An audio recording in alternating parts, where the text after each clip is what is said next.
ছিল একটা marriage অ্যানিভার্সারির invitation, তো তার জন্যই রেডি হচ্ছি। কুর্তিটা আমি প্রায় 2 বছর আগে কিনেছিলাম, তো সেই বছরে পুজোর সময় পরেছিলাম আর আজকে সেকেন্ড টাইম পরলাম। কুর্তিটা অ্যারাউন্ড আমি 700 দিয়ে অ্যামাজন থেকে কিনেছিলাম, কিন্তু পরে দেখলাম এটা অনেক লো প্রাইসে মিশোতে পাওয়া যাচ্ছে। আর আমি অনেক জনকে সেম কুর্তি পরতে দেখেছি, তো আমার এই কুর্তিটা পরার ইচ্ছে একদমই চলে গিয়েছিল। যেহেতু শীতকাল সোয়েটার পরবো, তো তার জন্য আজকে কুর্তিটা আমি পরলাম। আর আমার কিন্তু লিপস্টিক পরা হয়ে গেছে, তো ল্যাশে একটু মাস্কারা অ্যাপ্লাই করে নিলাম।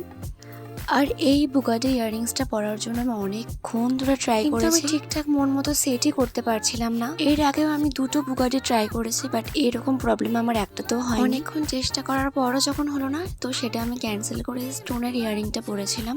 তো যেখানে আমাদের নিমন্ত্রণ ছিল সেই বাড়িটা আমার বাড়ি থেকে একদমই কাছে, তো সেখানে গান বাজছিল আর আমার বাড়িতেও সেই আওয়াজটা আসছিল। আর গান শুনতে শুনতে রেডি হতে কিন্তু বেশ ভালো লাগে, আর সেই সাজটাও কিন্তু বেশ ভালো হয়। তো চলো, আমি তো রেডি যাওয়ার জন্য। দেখা হচ্ছে পরের ভিডিওর সঙ্গে। টাটা।